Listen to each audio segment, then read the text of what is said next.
begin today in Syria. The U.S. and 5 Arab nations attacked the Islamic State group's headquarters in eastern Syria in nighttime raids last night. Those 5 countries were Saudi Arabia, Qatar, Bahrain, Jordan, and the United Arab Emirates.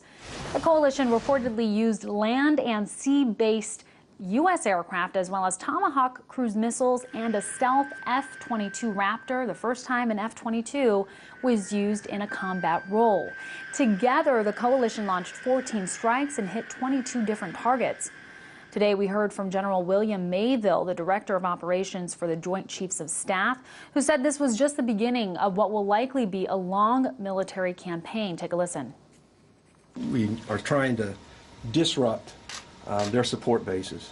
Well, we enable in Iraq their Iraqi security forces, with the help of partners, to dislodge and ultimately remove ISL from Iraq. Could this take years? I would think of it in terms of years, yes.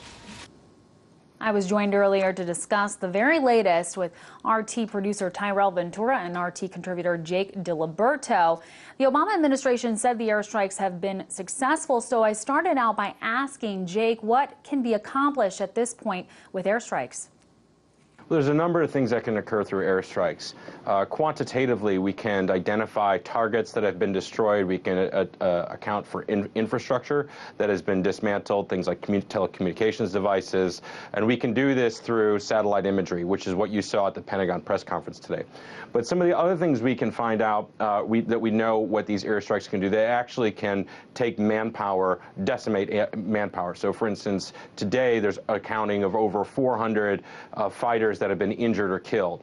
That's a clear indication that airstrikes are taking out infrastructure and taking down manpower. That has a broader effect on how ISIS is able to, or ISIL is able to maneuver across the country and maintain its power. And as we heard from the press conference today, that there's going to be sustained strikes. So this can be a sustained effort to continue to dither manpower and dither infrastructure that's necessary in planning ISIL's movements. Well, Jay, we've certainly seen some response from ISIS to every military move the U.S. makes. How should we expect ISIS to respond to the latest strikes? Well, I think that ISIL or ISIS's response is going to be a little bit more cryptic movements. They're going to move all of their infrastructure from where it was at to differing places. So we're going to see a penetration of ISIL into more urban environments as well. And then also what we're going to see is probably an increased effort to make some sort of strikes occur in Iraq against the government to sort of sidetrack in the international effort away from Syria and look at Iraq more of a problem, so people focus on that.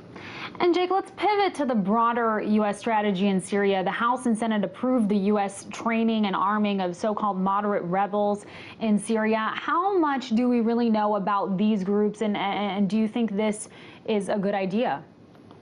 Well, it's interesting that I saw in the press conference today, and we saw that there's a number of different things that are occurring within the Islamic Front and then the different segments of the groups. For instance, the Khorasan group is identified.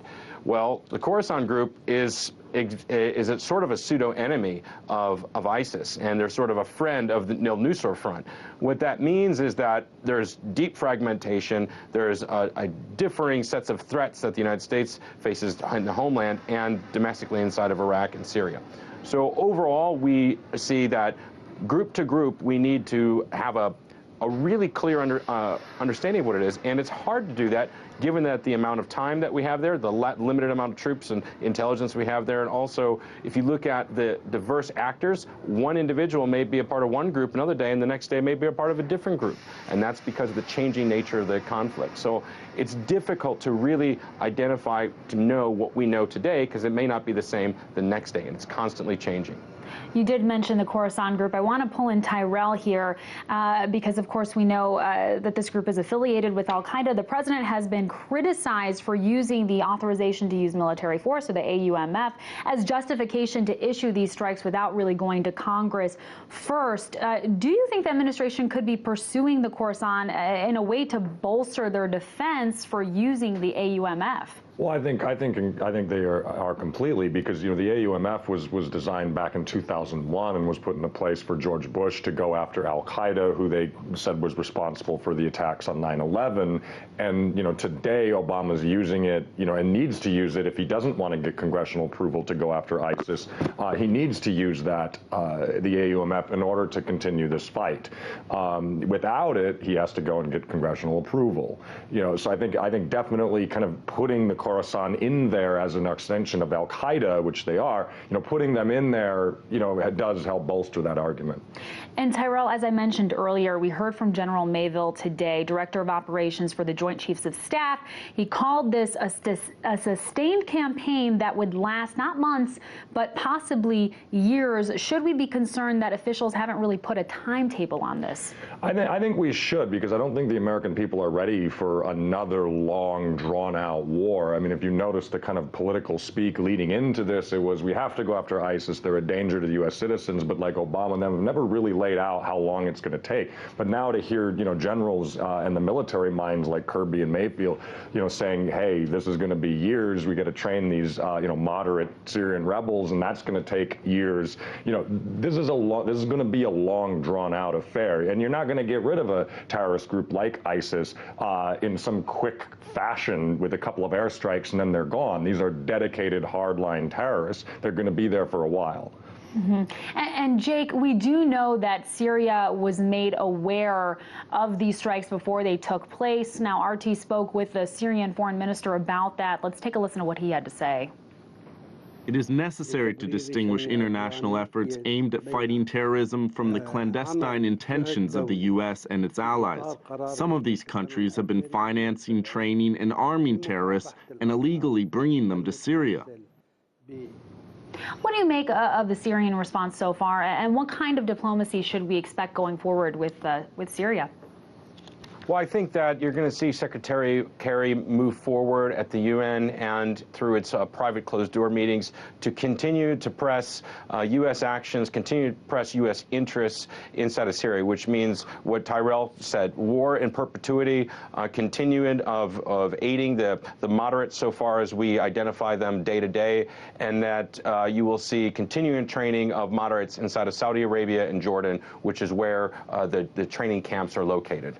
And Tyrel, before we go, I want to shift to Afghanistan really quickly. Outgoing President Hamid Karzai gave a farewell speech today where he blamed the U.S. and Pakistan for Afghanistan's long war. He said, quote, if America and Pakistan really want it, peace will come to Afghanistan. War in Afghanistan is based on the aims of foreigners. The war in Afghanistan is to the benefit of foreigners, but Afghans on both sides are the sacrificial lambs and victims of this war. How should the U.S. perceive that as it embarks on this expanded military campaign in Iraq and Syria? Well, it's interesting to have someone like Karzai say that, who you remember was installed by the Bush administration immediately following kind of, 9/11 and the war there and all that. And so it's interesting that now he's coming out and saying that, the U.S. is essentially just trying to create war and there's no heroes and that they're all victims. And I think that's important to look at as U.S. citizens when you're looking at us now dropping bombs in Syria, because they call them precision weapons. But at the end of the day, for every bomb we drop in Syria, that could potentially kill, family members and people like that of the moderates that were there to now, arm and train. And so one day someone's fighting with us who's a moderate, and then a bomb kills his family member, then suddenly he could be against us. And I think listening to the words of someone like Karzai, who's been, essentially our puppet, but saying, the U.S. is, their actions in this are not above board. I think that's a very important statement to listen to, especially from a president like that. That was RT contributor Jake Diliberto and RT producer Tyrel Ventura.